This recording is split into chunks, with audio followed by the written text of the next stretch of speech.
Boa noite a todos e a todas que estão participando de mais um encontro de estudos online do Grupo de Estudos e Pesquisas da Educação em Paulo Freire, né? Estamos continuando a leitura do livro Pedagogia da Indignação, de Paulo Freire, e hoje nós teremos a apresentação de uma integrante do coletivo, né, que vai estar aqui trazendo uma das cartas do livro para apresentar. Então, iniciando o nosso encontro, eu vou apresentar, de certa forma, né, externar, explicitar uma poesia de escolha de Anaísa Queiroz, que é uma das estudantes que também integra o coletivo, e ela escolheu para a acolhida um poema de Carlos Drummond de Andrade. Ela combinou de vir hoje, contudo teve um problema e enviou a poesia para a gente apresentar por ela. E a poesia é A Flor e a Náusea, Carlos Drummond de Andrade. Preso à minha classe e a algumas roupas, vou de branco pela rua cinzenta. Melancolias, mercadorias espreitam-me. Devo seguir até o enjoo? Posso, sem armas, revoltar-me? Olhos sujos no relógio da torre. Não, o tempo não chegou de completa justiça. O tempo é ainda de fezes, maus poemas, alucinações e espera. O tempo pobre, o poeta pobre, fundem-se no mesmo impasse. Em vão me tento explicar. Os muros são surdos. Sob a pele das palavras, há cifras e códigos. O sol consola os doentes e não os renova. As coisas, que tristes são as coisas, consideradas sem ênfase, vomitar esse tédio sobre a cidade, 40 anos e nenhum problema, resolvido sequer colocado. Nenhuma carta escrita nem recebida, todos os homens voltam para casa. Estão menos livres, mas levam jornais. E soletram o mundo sabendo que o perdem. Crimes de guerra, como perdoá-los?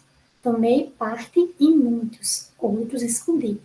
Alguns achei belos, foram publicados. Crimes suaves que ajudam a viver.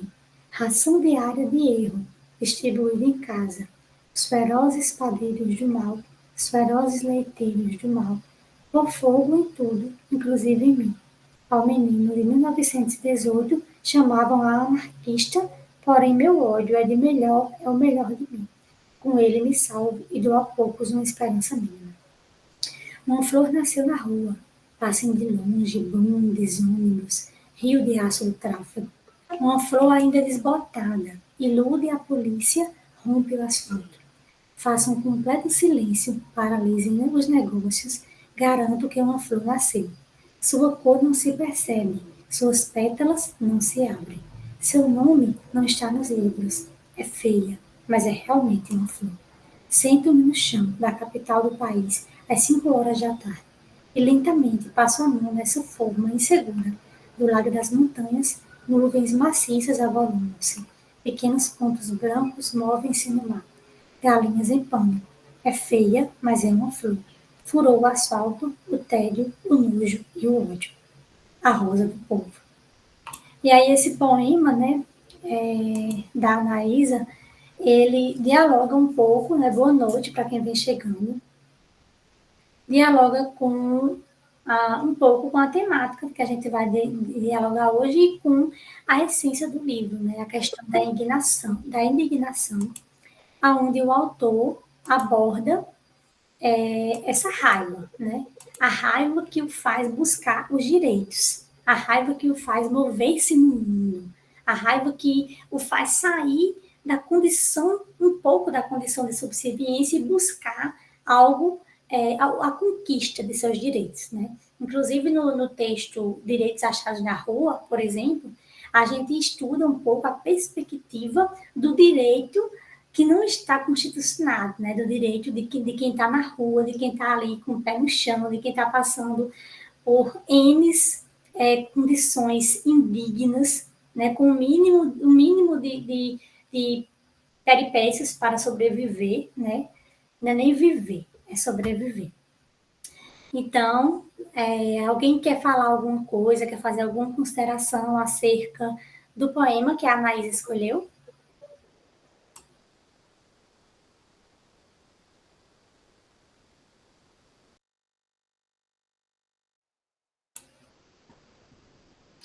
Se não, a gente pode convidar, então, Fabíola, né, Dantas, para apresentar a carta de hoje, né? A carta que ela marcou lá na nossa divisão para apresentar hoje, que é do direito e dever de mudar o mundo, né?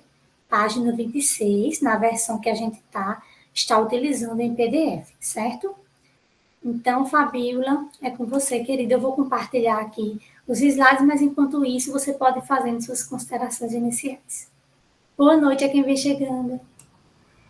Boa noite, gente. Desculpe não participar tanto, né? Não sei se vocês sabem, mas recentemente eu fui mãe e um neném demanda muito tempo da gente, né?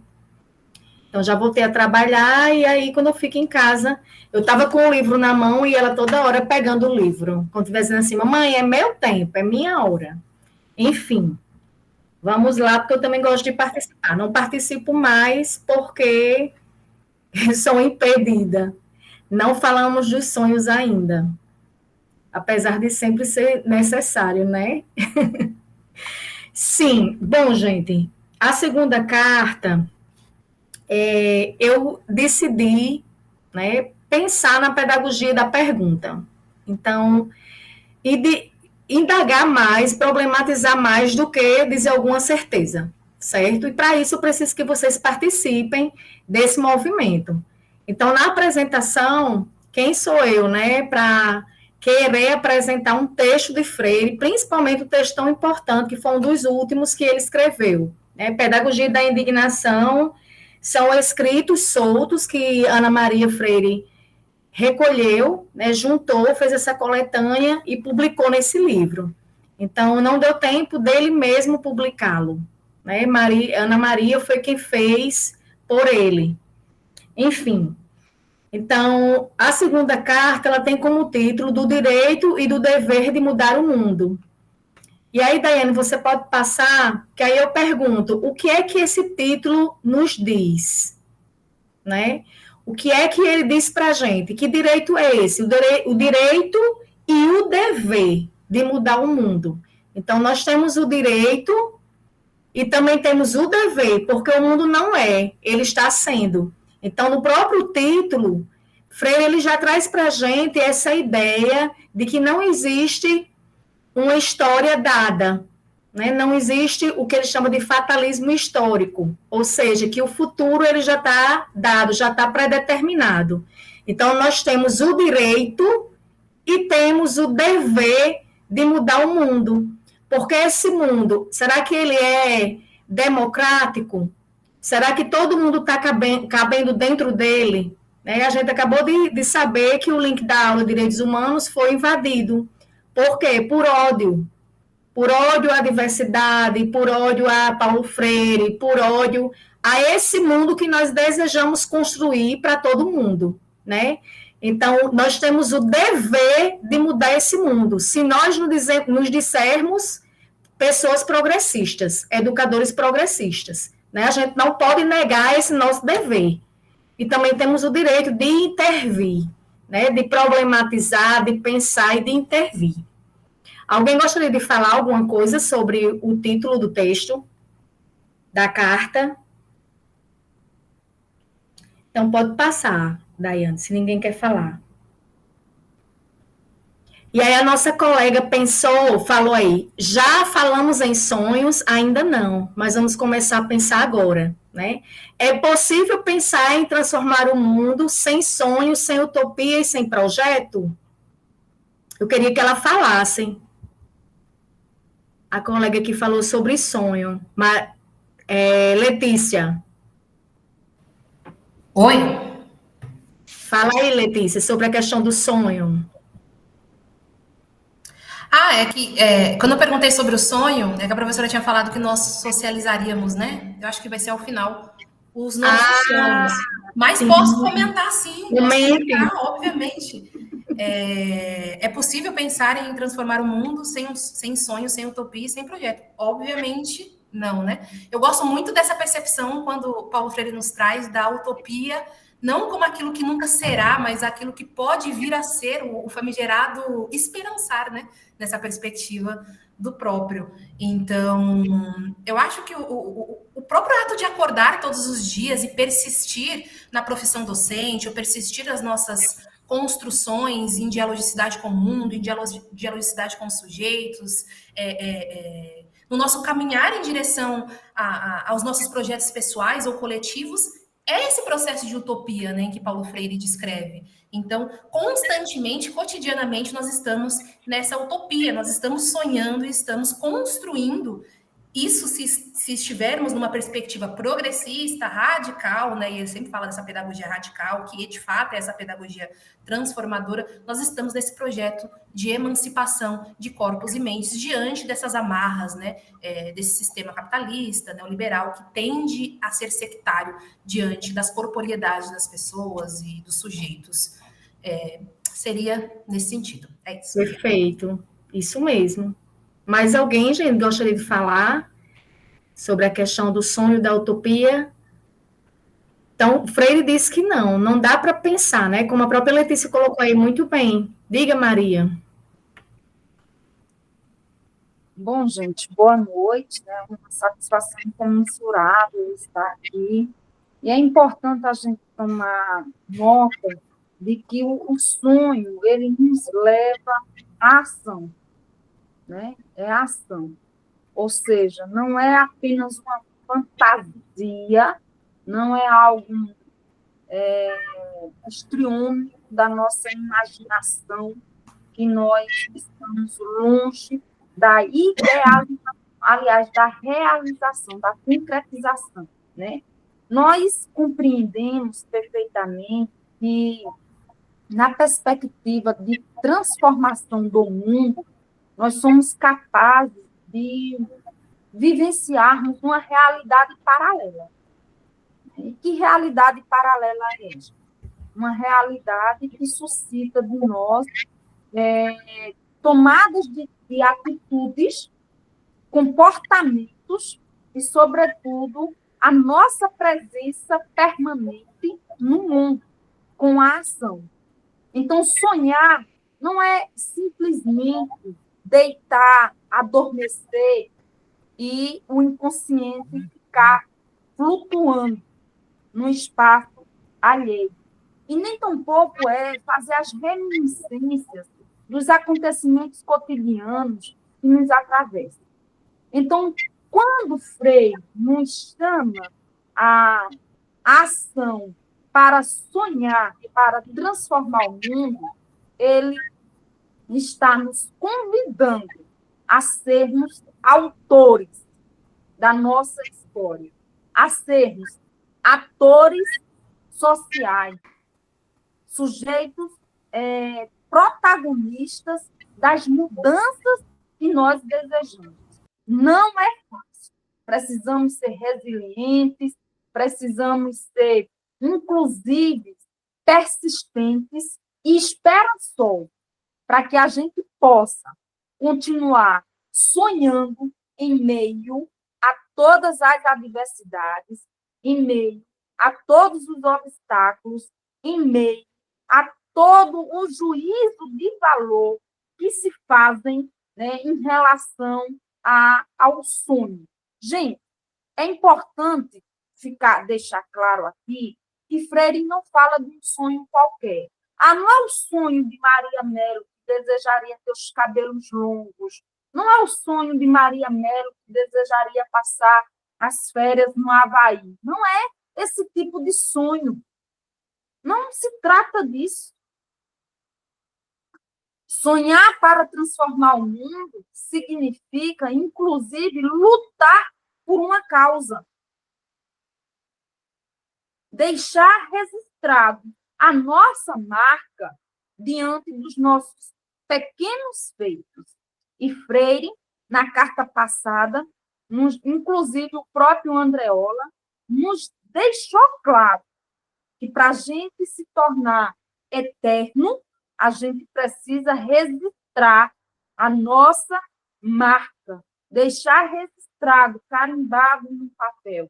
Então, é impossível impossível pensar em transformar o mundo sem sonhar um sonho possível.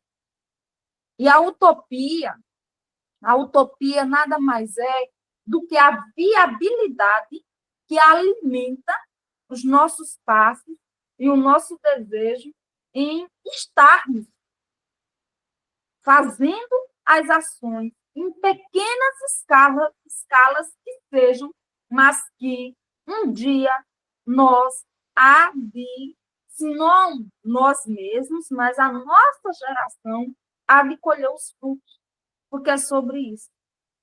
E é importante salientar, Fabíola, que diante de todos os anúncios e denúncias que Freire deixou escrito, ainda hoje, né, nós temos aí 22 anos de sua partida eterna, né, mas muito do que ele registrou na década de 90, estamos vivenciando na atualidade.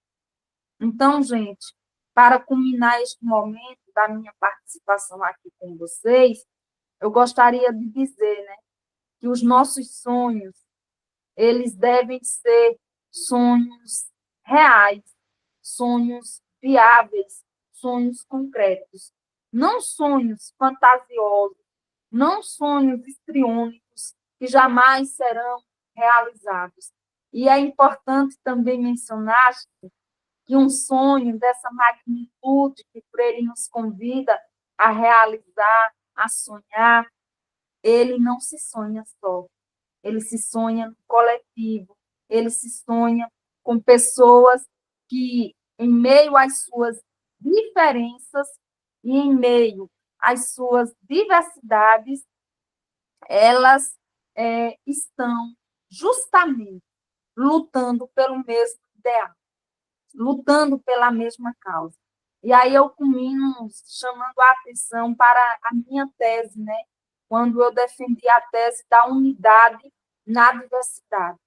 E essa unidade na diversidade, ela favorece para que nós, como este coletivo que está aqui presente, em meio a todas as suas diferenças, em meio a tudo que nos constitui em nossa singularidade, em nossa especificidade, nós possamos encontrar a unidade que nos une para que nós possamos, inclusive, né, fazer jus a essa educação transformadora que nos possibilita, sobretudo, a continuar lutando, continuar resistindo, continuar esperançando para que o mundo seja, né, construído da melhor forma possível, através de pessoas melhores, que é para isso e é por isso que também nós estamos aqui.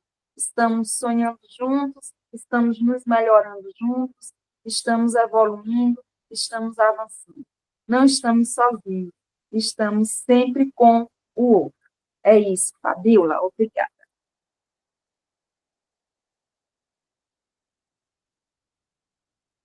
Daiane, pode falar. E aí, unindo, né, ao diálogo de vocês, né, e a sua pergunta, Fabíola, sobre sonhos, a gente estava hoje numa aula dialogando, né, sobre a ação política, e o Paulo Freire, na obra Política e Educação, ele adentra a esse debate, né? Mas antes de falar sobre isso, eu gostaria de citar uma frase do Vinícius Martinez, que ele diz o seguinte: uma das definições mais aceitas sobre o que é política, quais seus elementos de constituição, seus meios e fins, nos remete à ideia de decisão. Desse modo, faz política quem decide. E pensando nessa decisão de concretização dos sonhos, de transformar essa utopia em realidade, né, que isso acontece ao longo da história, e coaduna com as palavras de Maria Mello, quando ela traz a unidade na diversidade, que inclusive é um tópico que eu tinha selecionado aqui no artigo que eu estou terminando de escrever sobre política e educação, em que, a partir da obra Política e Educação, o Paulo Freire traz o seguinte: não há crescimento democrático fora da tolerância, que, significando substancialmente a convivência entre dessemelhantes, não lhes nega, contudo, o direito de brigar por seus sonhos. O importante é que a pura diferença não seja a razão decisiva para que se rompa ou nem sequer se inicie um diálogo através do qual pensares diversos, sonhos opostos, não possam concorrer para o crescimento das diferenças, para o acrescentamento de saberes, saberes do corpo inteiro, dos semelhantes, dos dessemelhantes, saberes resultantes da aproximação metódica, rigorosa, ao objeto da curiosidade epistemológica de sujeitos, né? E aí Paulo Freire diz isso na página 18 a 22 da obra de 2024, Política e Educação, e entra nessa nossa perspectiva de pensar os sonhos, mas não os sonhos sonhados, mas os sonhos que vão ser postos em prática e que se concretiza toda a transformação. Por exemplo, as conquistas que a gente tem hoje na sociedade, elas vieram de quê? Da curiosidade, também da consciência ingênua, né? Porque a consciência ingênua que o Paulo Freire também traz na obra Política e Educação como importantíssima e que não pode ser negada e não pode ser desvalorizada, mesmo que a ideia de política, a ideia de educação política seja uma conscientização, né? Uma conscientização política. Mas a consciência ingênua parte dela e da curiosidade do ser humano, né? A provocação, a provocativa para buscar as melhorias para a sua vida. Então, se hoje a gente tem tantas transformações que a gente tem, né, no âmbito educativo, no favorecimento, claro que ainda é muito pouco, mas no favorecimento da mulher, né, como que a mulher hoje consegue, com todos os percalços, chegar um pouco mais, né, conquistar um pouco mais o lugar no mundo, seus espaços, o direito à ciência, o direito a estudo, que antigamente não tinha, né, e tantos outros. A luta da questão antirracista que vem crescendo, mesmo aí a gente pode colocar vários contributos, mas vem desenvolvendo, né? E é importante. A luta a favor dos direitos humanos, que mesmo a gente tem uma defasagem em tudo aquilo que é voltado para os direitos humanos, existe uma defasagem, existe uma tentativa constante de pôr para baixo, de derrubar qualquer ação que viabilize a problematização da realidade dos seres, da gente, principalmente dos oprimidos. Existe essa tentativa, essa defasagem, inclusive nos cursos, por exemplo, e no âmbito escolar em geral. Tudo aquilo que é voltado para a criticidade, para os direitos humanos, existe sempre uma tentativa de defasagem, mas também existe a persistência. Então, todas as conquistas que a gente tem somente acontecem a partir dos sonhos. Esses sonhos, eles vêm da consciência ingênua, da capacidade de criatividade, né? Ela posta em prática, e junto à educação e a toda essa luta que a gente vem conseguindo desenvolver aos poucos um pouco de consciência política. Eu agora falando de mim, eu mesmo, da minha opinião, eu acredito que hoje a gente tem um pouco mais de consciência política do que há um tempo atrás, né? Como meu professor falou hoje na aula. Imagina se a gente tivesse agora, né, vivenciando um momento histórico em que só tinha briga, né, só tinha guerras por terra, guerras por espaços e por territórios, e que não tinha a educação como a gente tem hoje, de certa forma, um pouco mais valorizada, né? Hoje a gente é um pouco mais civilizados, não é uma palavra adequada, mas é uma palavra que vai encaixar bem aqui. Muito bem, a gente já discutiu quase tudo, né? Vamos passar aí, Daiane.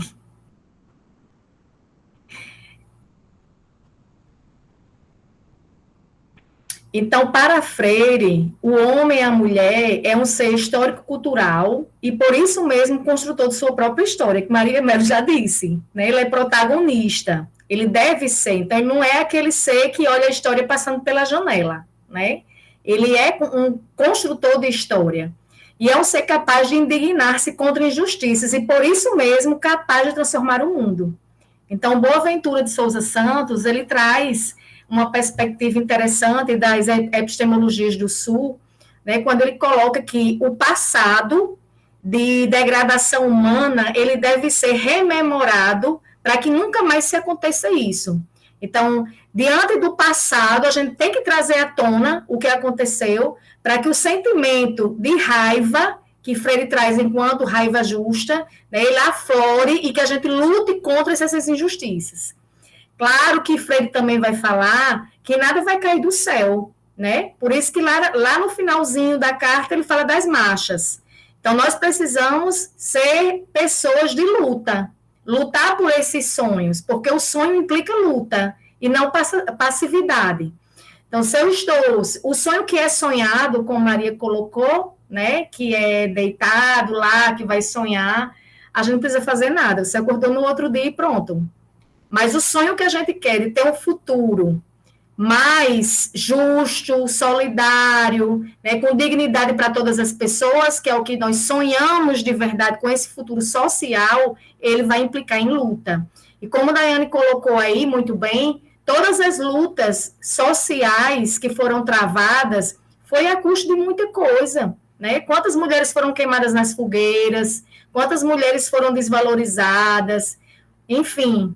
O que a gente conseguiu até hoje é fruto de muita luta, de muito sangue, de muito suor. E aí é uma das marchas que a gente assume. Pode passar, Daiane. Se vocês acharem outras partes na carta interessantes, vocês podem interromper, certo? Então, em suas linhas, ele demonstra entusiasmo pela luta dos sem terra, né? Ele coloca a admiração que eles têm pelos trabalhadores rurais sem terra, justamente por serem aquelas pessoas que estão se mobilizando pelo direito à terra. Não são pessoas que estão ali esperando que a reforma agrária aconteça, mas elas estão se mobilizando para que ela aconteça.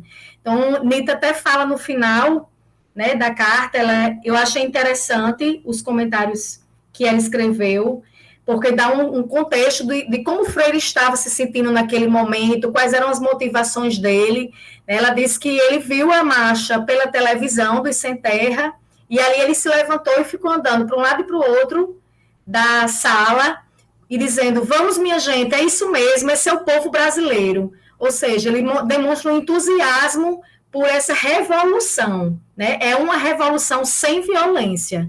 Mas quando as pessoas, principalmente os oprimidos, eles têm esse movimento de levante contra as injustiças. E aí ele traz uma discussão interessante sobre a questão do colonialismo, né? Então, a terra ela é dividida em 6 Marias no tempo colonial e vai passando de hereditariamente pelas famílias.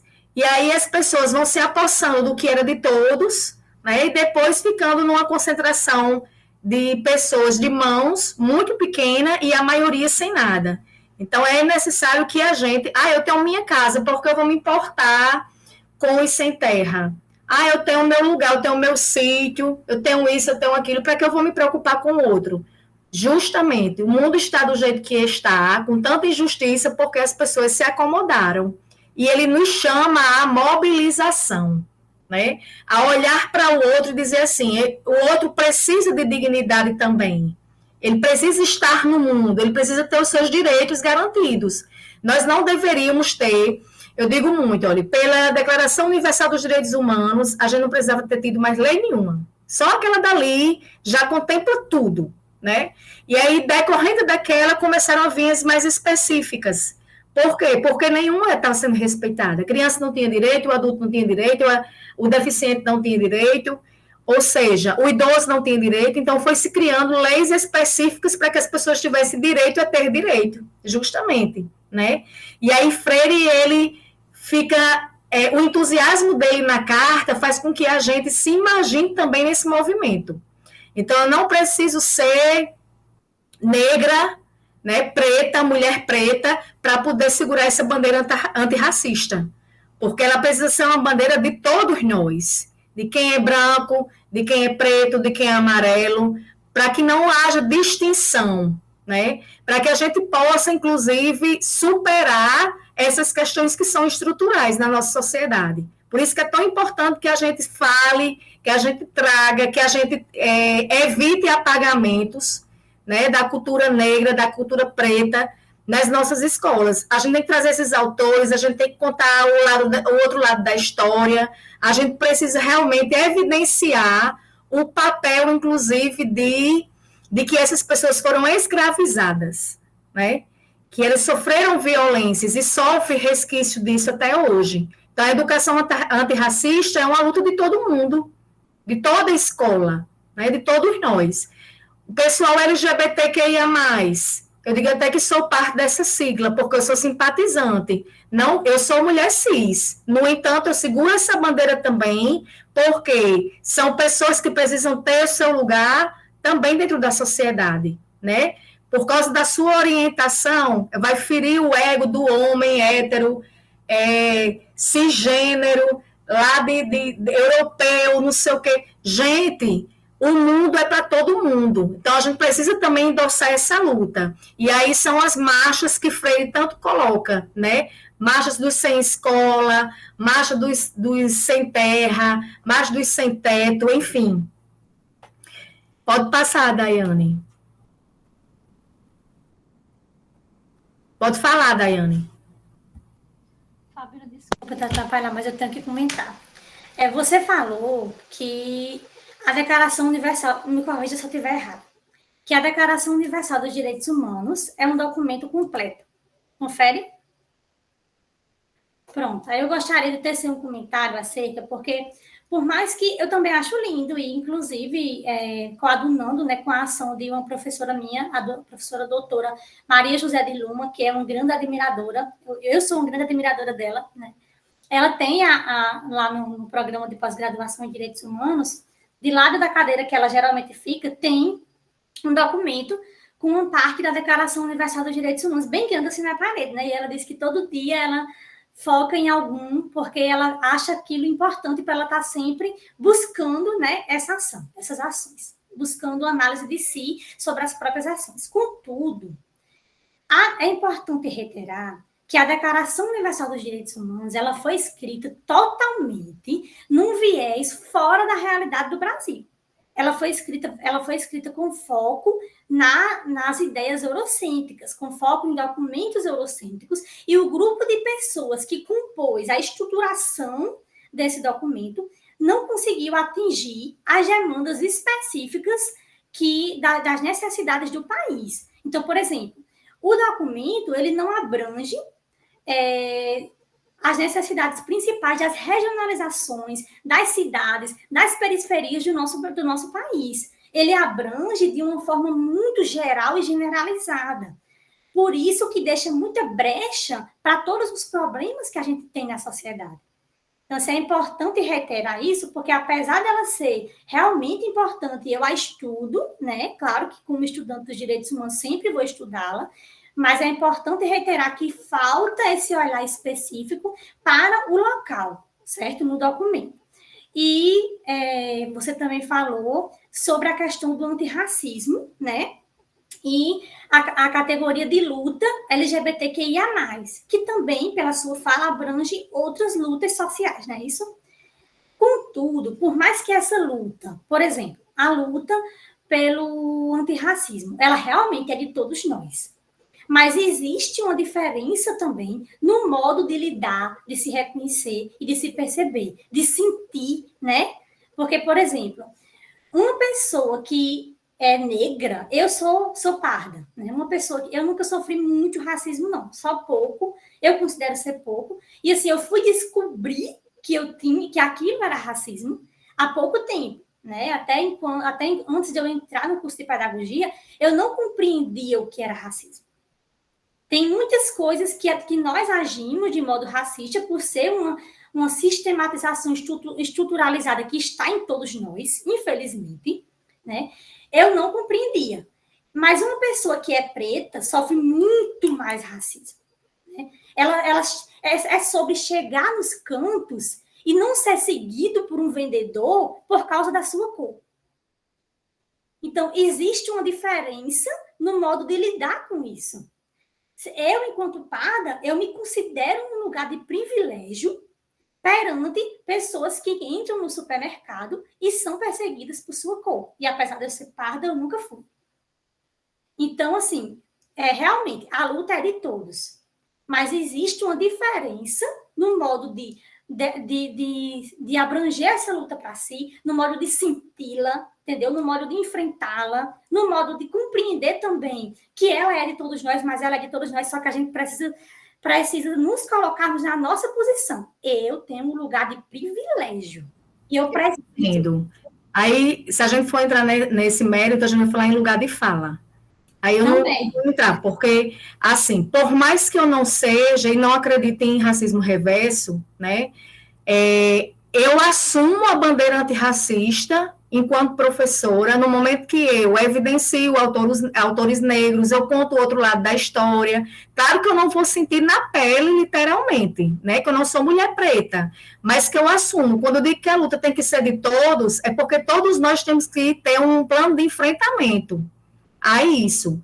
Em relação aos direitos humanos, né, eu não tenho sua propriedade, que você está fazendo mestrado dentro da área, mas quando eu estudei, quando eu trabalhei nas aldeias SOS, a gente estudou a questão da Declaração dos Direitos Humanos, que ela surge depois da Segunda Guerra, das atrocidades que aconteceram, de tortura, de tudo mais. Então, quando eu coloco que não era necessário, se ela fosse realmente seguida, é porque eu entendo que a Declaração dos Direitos Humanos, ela enxerga o ser humano como gente, como ser humano, independente de crença, de cor, de raça, de qualquer outra coisa, né? Independente de etarismo, de sua idade, de sua... Enfim, qualquer requisito para discriminação.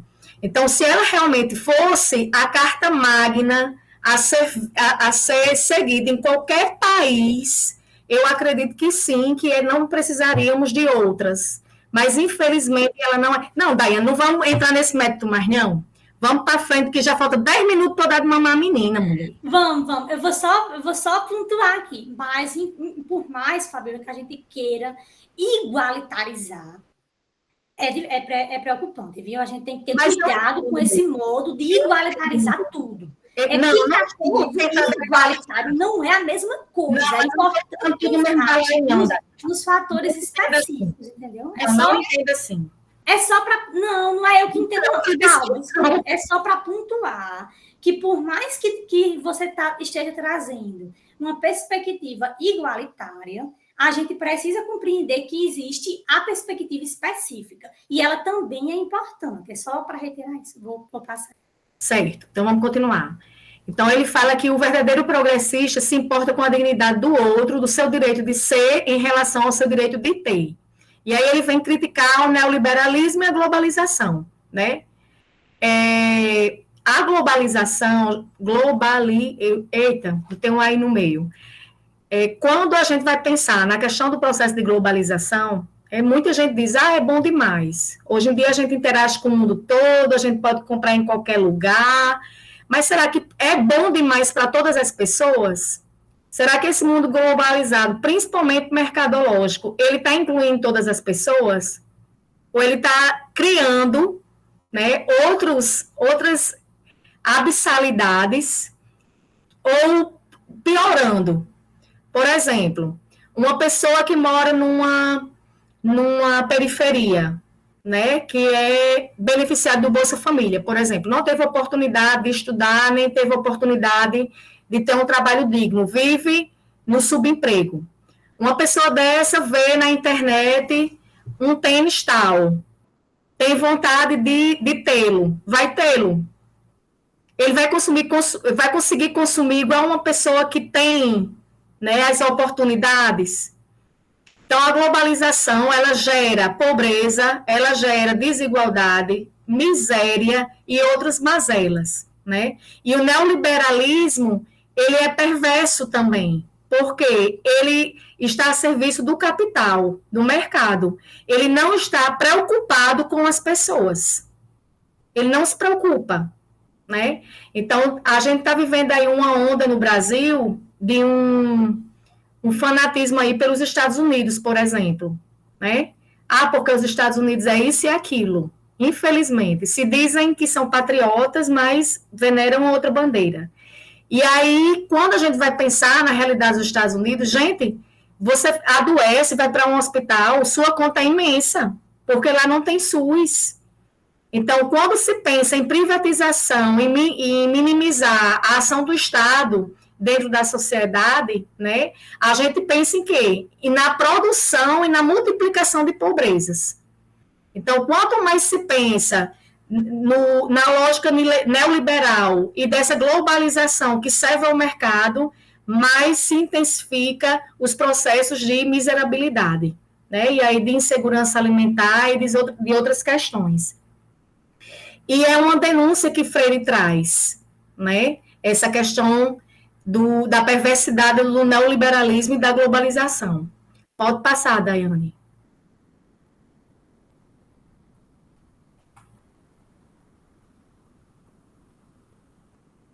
Quando quiserem falar, falem. Só não vou poder me demorar muito por conta do horário de Helena, mas até agora ela está tranquila. Então, mudar é difícil, mas é possível. O verdadeiro progressista, ele nega a fatalidade histórica e tem certeza de que devemos intervir no mundo, né? Nós precisamos intervir, nós temos direito e dever de intervir no mundo, que inclusive é o título da segunda carta que nós estamos trabalhando hoje. E aí, Freire, ele fala sobre a rebeldia contra a injustiça, né? E fala também de que não pode aceitar a total passividade diante das injustiças. O Jova foi embora. Bora, Daiane, passe.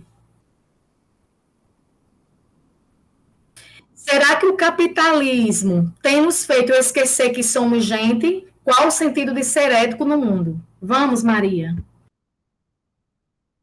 Gente, antes de passar aí para esse próximo, né, eu gostaria de voltar à questão do fatalismo. É importante ressaltar que as pessoas, elas se responsabilizam demais os outros pelas suas próprias não ações, né? Então, vejam só, hoje mesmo, a geração da atualidade é a geração do mínimo esforço, é a lei do mínimo esforço, né? É a lei do TikTok, da futilidade, da promiscuidade, como nós acabamos de ser atacados aqui, né? Então, assim, essa perspectiva, ela está coadunada, e aí seria interessante botar o slide, para a gente não fazer uma fala alinhada, a questão do fatalismo, né? O que é que Freire chama de fatalidade? O que é o fatalismo, né? O mundo está do jeito que está porque é Deus que quer. Não, não é Deus que quer. Não é Deus que está agindo no mundo. São as pessoas. São as pessoas. A guerra que está acontecendo em Israel, na faixa da Gaza, por exemplo, não é um fatalismo, não é que Deus quer que o povo seja dizimado. Não, de modo algum, né? Essa disputa de poder, de território, não diz respeito a uma situação do acaso. Não, gente. São grupos. Vejam só, é importante a gente salientar que, assim como tem pessoas que se unem para amar, se unem também para praticar o mal, se unem também para fazer a guerra acontecer, né? Então, quando a gente se coloca no mundo e com o mundo, a gente vai lutar. E essa luta, evidentemente, não é uma luta do uso da força bruta, não se trata disso.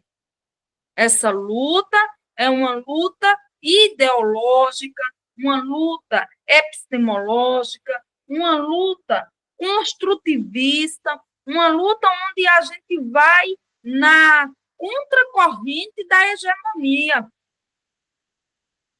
Então, nós precisamos fazer.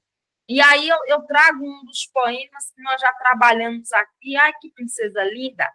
Eu trago um dos poemas que nós já trabalhamos aqui, que é a nossa pequena ação. A nossa pequena ação pode perfeitamente um dia reverberar em algo grandioso, em algo muito grandioso, né? Então, a gente vai vivenciar essa essência para que a gente possa, de fato e de direito, trabalhar na perspectiva formativa do vir a ser, para que a gente não legitime, de modo algum, determinadas práticas sociais que estão arraigadas, inclusive, na disputa pelo poder.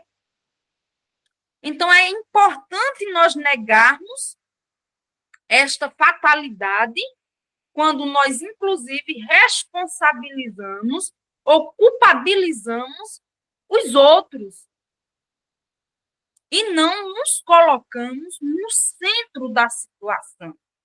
No centro da situação. Né? E aí, para culminar esse momento, eu trago aqui um dos seguidores, digamos assim, né? um dos camaradas que foi orientando de Paulo Freire, que foi exatamente Cortella, quando ele tem uma obra excelente, que é qual é a sua marca? Qual é a sua marca? E aí, logicamente, nós precisamos registrar qual é a nossa causa, porque é a nossa causa que vai fazer com que a gente lute para que nós tenhamos um mundo melhor, para que nós tenhamos pessoas melhores para estarem e atuarem no mundo, porque são as pessoas que transformam o mundo. Quando o Freire diz aquela máxima, né, que a educação sozinha não transforma a sociedade, mas sem a educação, tampouco a sociedade muda, e a educação ela tem um poder de transformar, de mudar as pessoas, e são as pessoas que farão a mudança no mundo, nós estamos aí nos colocando justamente na perspectiva da possibilidade da mudança. Quando nós assumimos, né, a parte do nosso latifúndio. Qual é a parte do nosso latifúndio que nos cabe? Como é que eu estou agindo no mundo e com o mundo? O que é que eu quero? Né? Qual é a minha causa? Então, é sobre isso e saber, né, que os fenômenos sociais, como a fome, a desigualdade social, ela não é, de modo algum, um extrato social histórico gratuito, mas que ela é voltada, sobretudo, para manter o status quo da desigualdade social, para que, na história da humanidade, nós possamos manter, lastimavelmente, a submissão de uns em detrimento de outros. Né?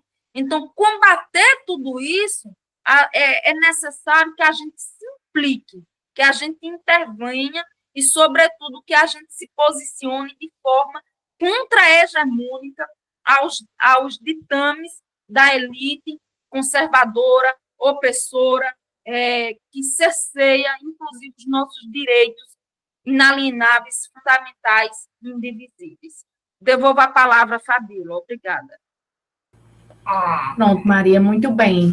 O que você colocou aí vem a coordenar com o que Freire coloca, né? O nosso dever de recusar afirmações como é uma pena que haja tanta gente com fome entre nós, mas a realidade é assim mesmo. Eu escuto muito, sempre existiram pobres.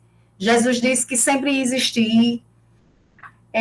O que nasce torto nunca se endireita, né? Torto se conserva. Então, Freire, ele negava todos esses jargões. Dizia que não. Se o mundo está sendo, então nós temos também a possibilidade de mudar.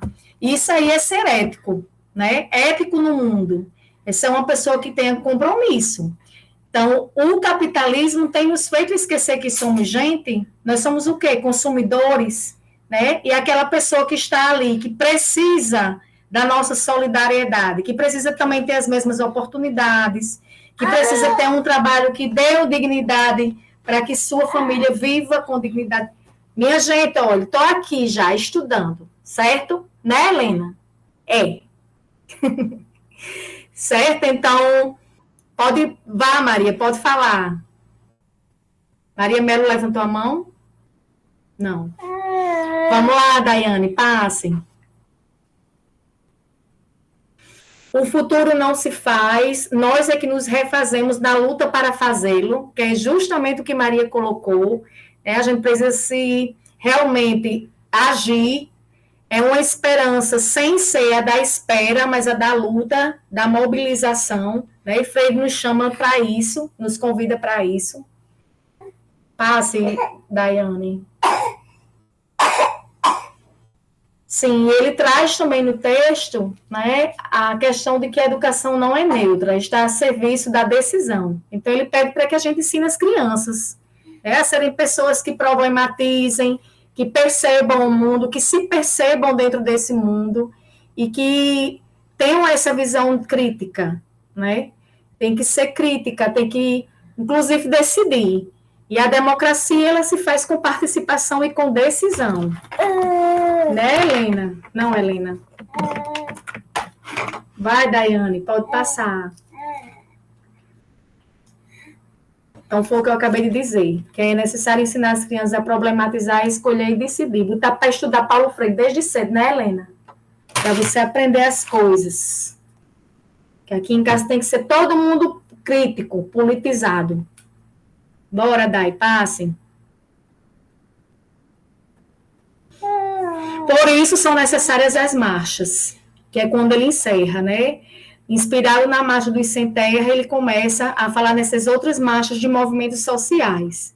E aí, uma coisa que é necessária ser registrada é que o movimento negro, ele veio a movimentar todos os outros movimentos, né? Então, a partir da luta das pessoas pretas por esse lugar, por serem visibilizadas, então as feministas começaram também a se engajar, as pessoas LGBTQIA+, e tantos outros movimentos sociais.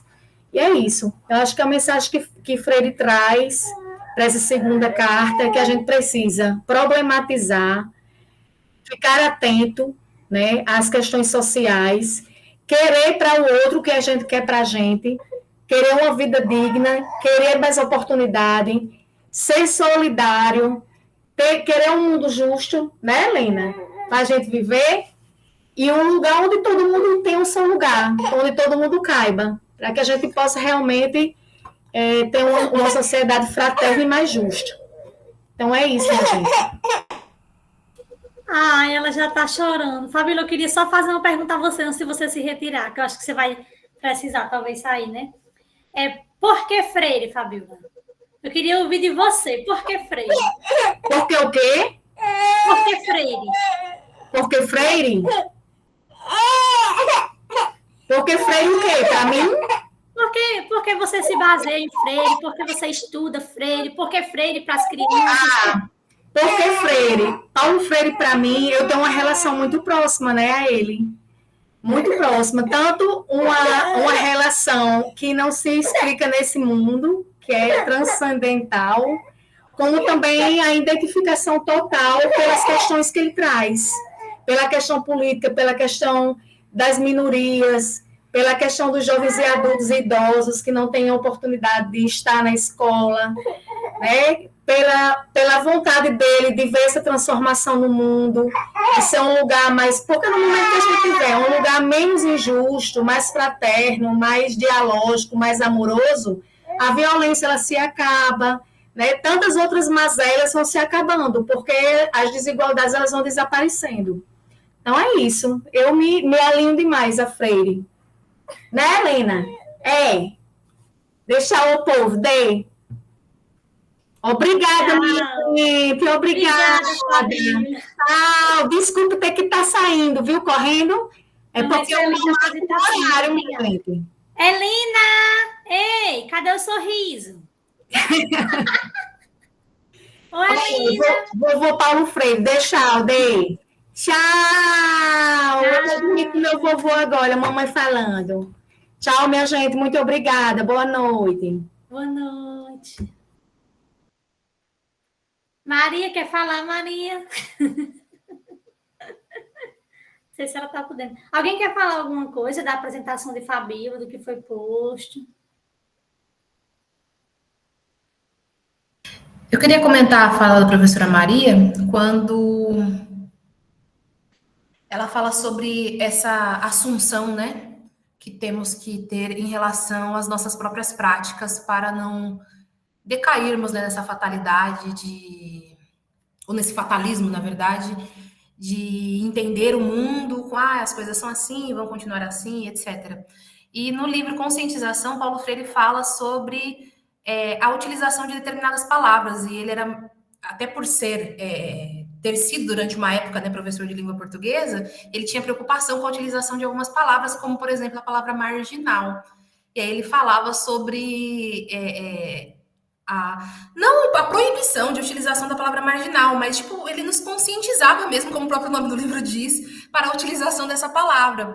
Que quando nós utilizamos a palavra marginal e não pessoa em condição de marginalização ou pessoa marginalizada, nós entendemos que há uma estrutura sadia, que é a sociedade está bem, está tudo funcionando bem, e o marginal é aquele que está doente, é aquele que está fora de uma estruturação que está muito bem, obrigada, e na verdade quem não está funcionando é o marginal.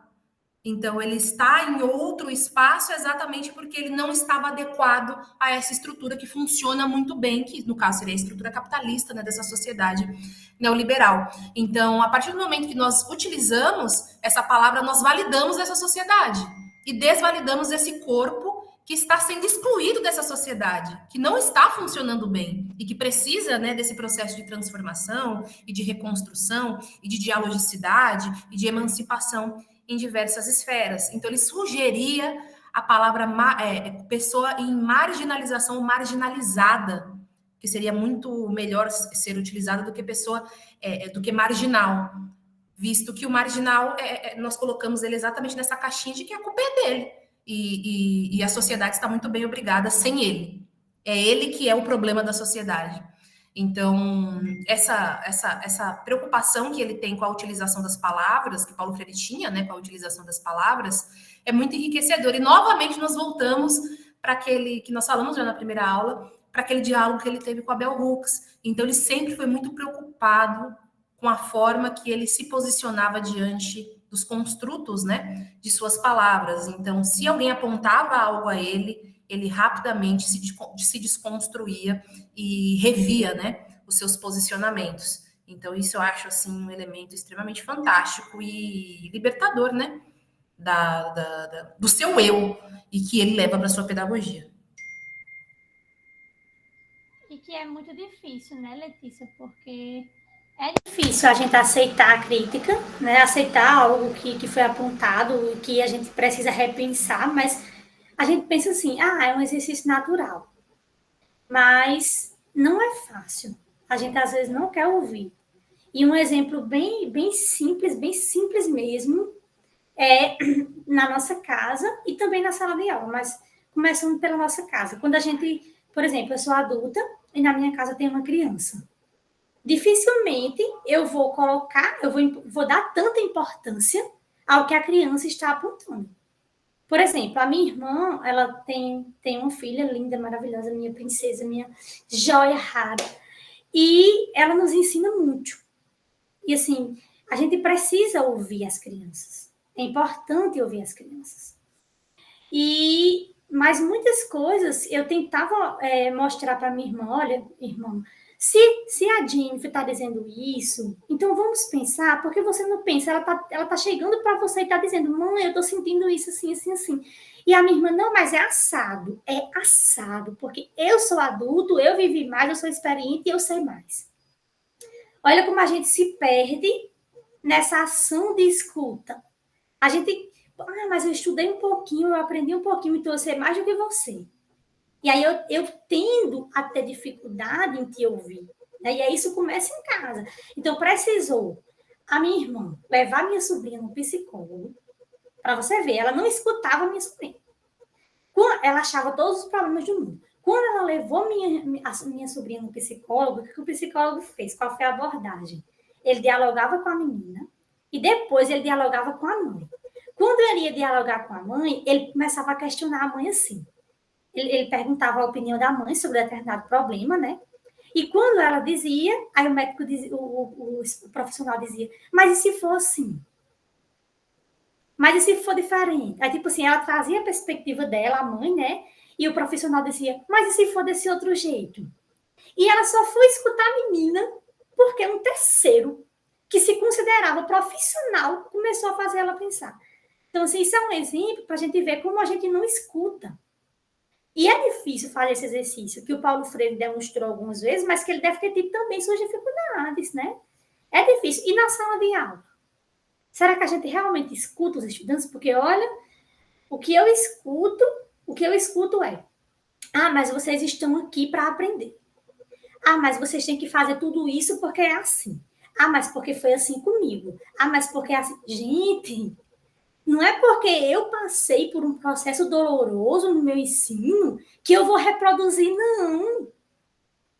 Outra coisa, ensino bancário não é somente um monte de texto para ler ou o professor explicitando e o aluno ouvindo, não. Ensino bancário é você exaltar o seu autoritarismo para com o outro, é você não ouvir, não considerar a opinião dos seus estudantes ou de qualquer outra pessoa que esteja nessa situação de hierarquia, mas focando na sala de aula, dos estudantes, porque é muito difícil quando a gente é estudante, tanto na educação infantil, como na educação básica, como no ensino médio, como no superior, a gente ouve a mesma coisa dos nossos professores, né? Não porque eu aprendi assim, não porque tem que ser assim.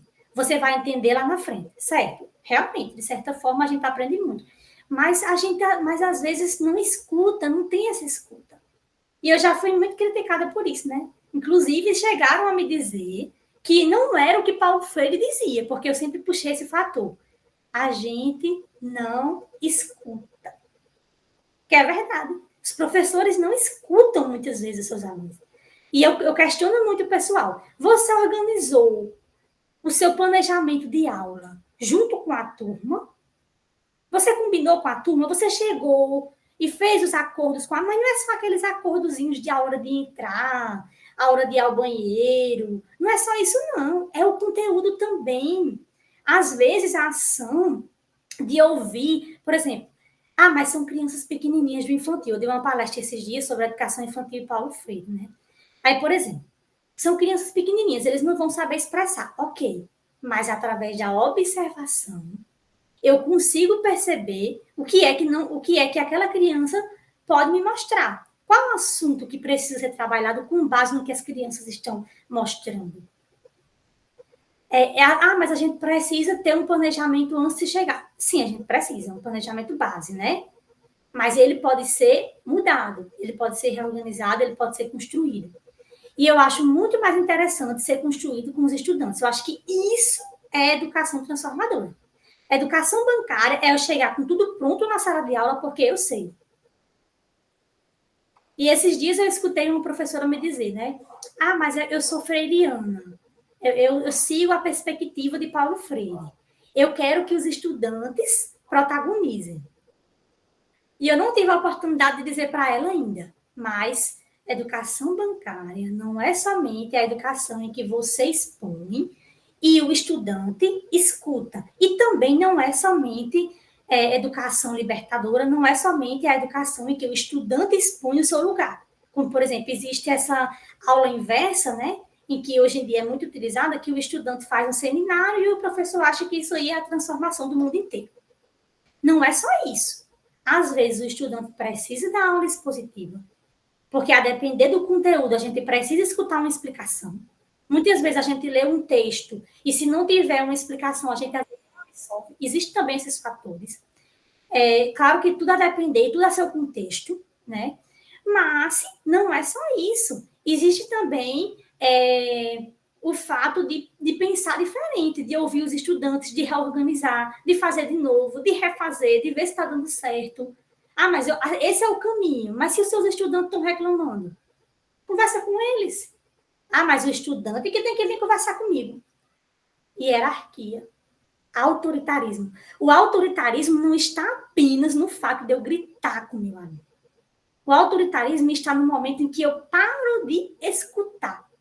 Se os estudantes estão reclamando, alguma coisa eles estão querendo, eles estão pedindo, eles estão precisando. Chegar junto, conversar, ouvir, refazer, isso é educação transformadora, libertadora. É um caminho. Então, tem muitos pontos nessa educação bancária que a gente ainda não conseguiu entender. O Paulo Freire colocou lá a definição da educação bancária. mas a gente ainda não compreendeu. E a gente tem que estar sempre tentando compreender e trazer para a realidade.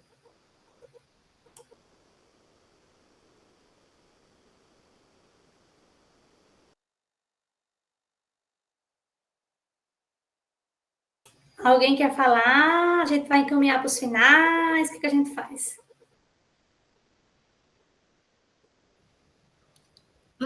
A gente não vai falar dos sonhos, não, que era para cada um trazer um sonho essa reunião. Exatamente, Letícia. Foi esse o comando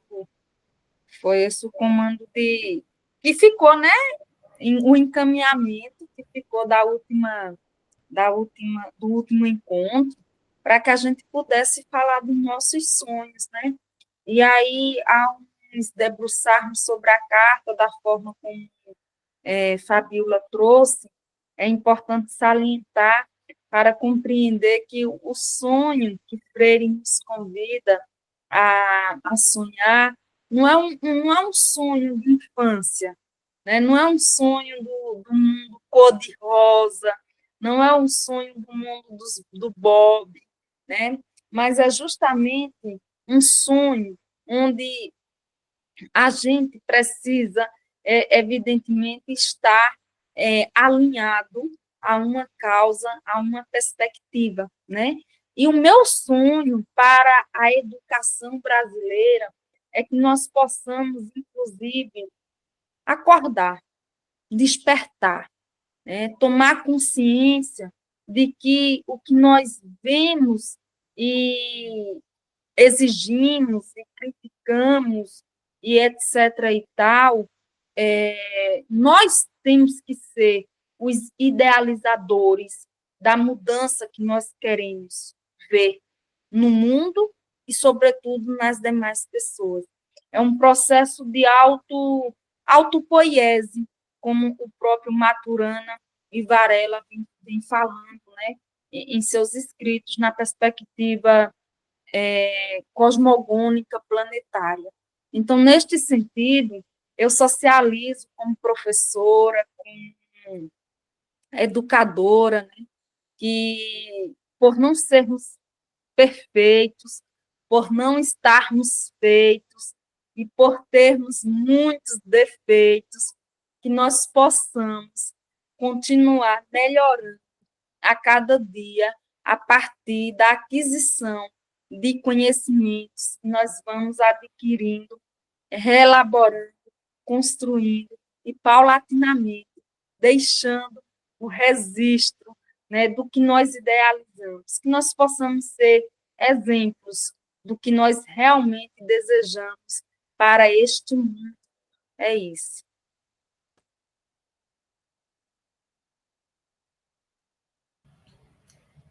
Levantei minha mão aqui, posso falar, Dai? Pronto.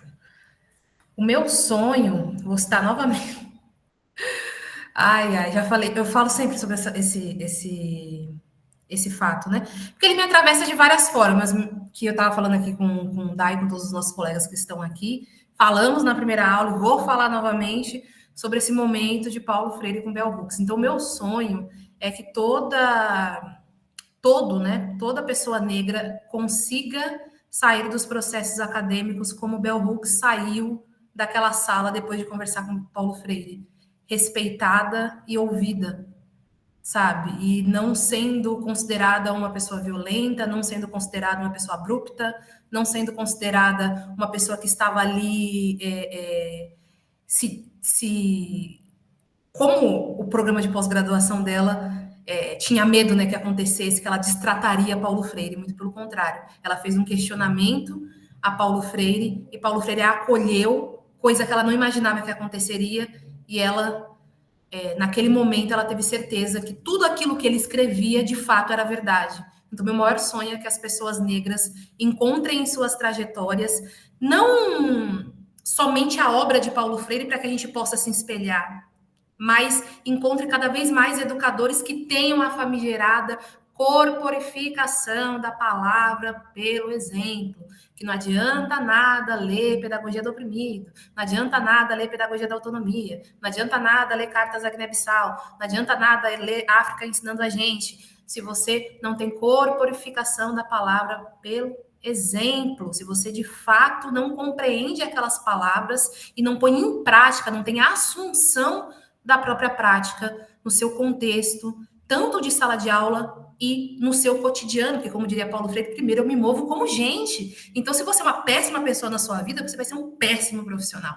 Então, eu quero muito que mais pessoas negras conheçam mais Paulo Freires e que a educação brasileira tenha cada vez mais professores que tenham essa narrativa e essa vivência, de fato, antirracista, porque a gente confunde o antirracismo com uma pessoa que tem uma postura contra o racismo, porque o antirracismo é o que vem antes. Antes mesmo do racismo acontecer, você tem que ser antirracista. Então, o que é o antirracismo? A amorosidade, o diálogo, você ouvir uma pessoa negra, você ser amoroso com uma pessoa negra, você, como ele fez com Bell Hooks, sentar e sair para tomar um sorvete com ela, coisa que ninguém fazia com ela, porque tinham medo da Bell Hooks no programa de pós-graduação dela.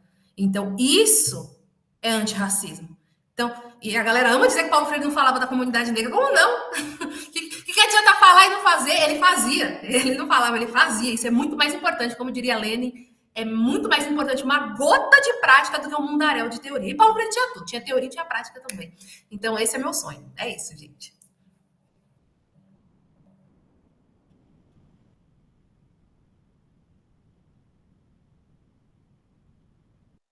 Fala, Vivian, fala.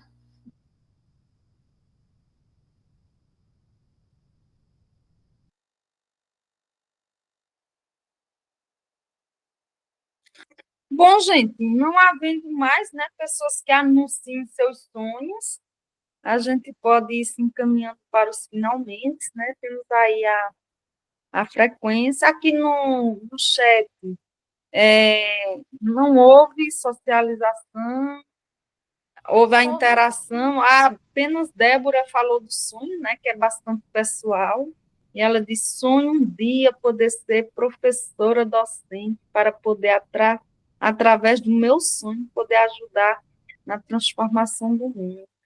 É assim, sabe, Débora, eu acho que não é preciso você ser professora docente, né? Você já pode realizar seu sonho onde você está, com quem você está, né? Aqui mesmo é um espaço para que a gente possa realizar os sonhos da gente, para que a gente possa socializar os sonhos, possa se dar as mãos, né, possa expor, né? Então, não é preciso um vir a ser, né? E é isso que a gente faz, inclusive com as crianças, né? Aquela velha questão: o que você quer ser quando crescer?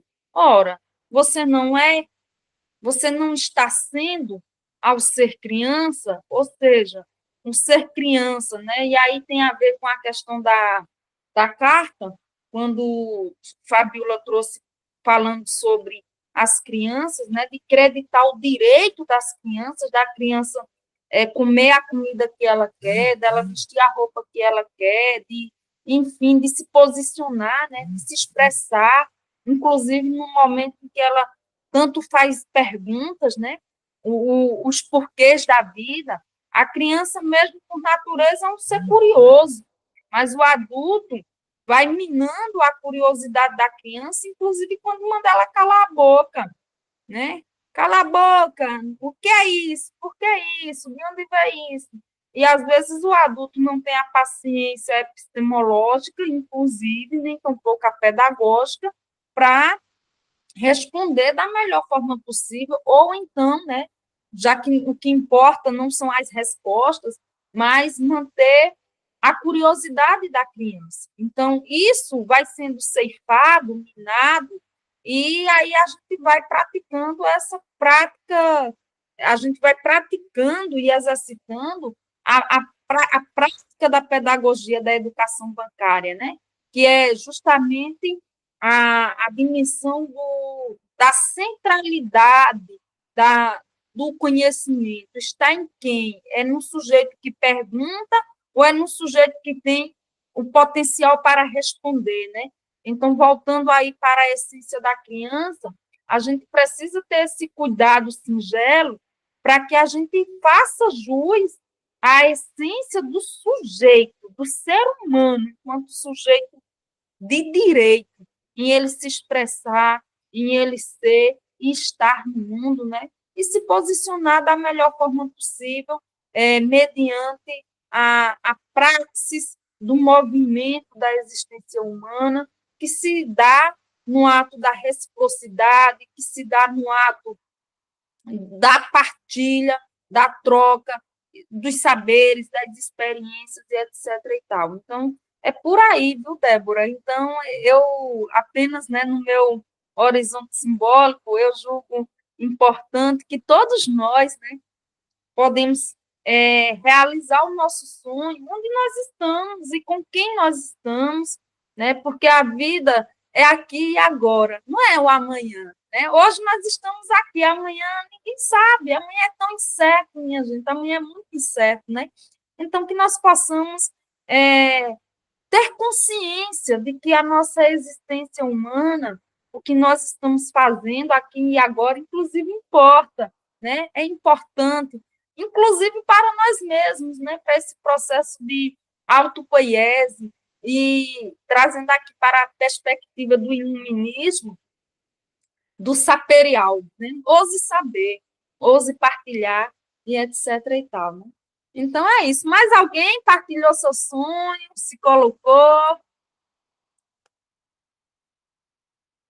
Bom, gente, então é isso, né? Podemos ir encaminhando para o encerramento. Agradeço a presença de vocês, um abraço, satisfação enorme, e até a próxima semana, certo? Tchau, tchau.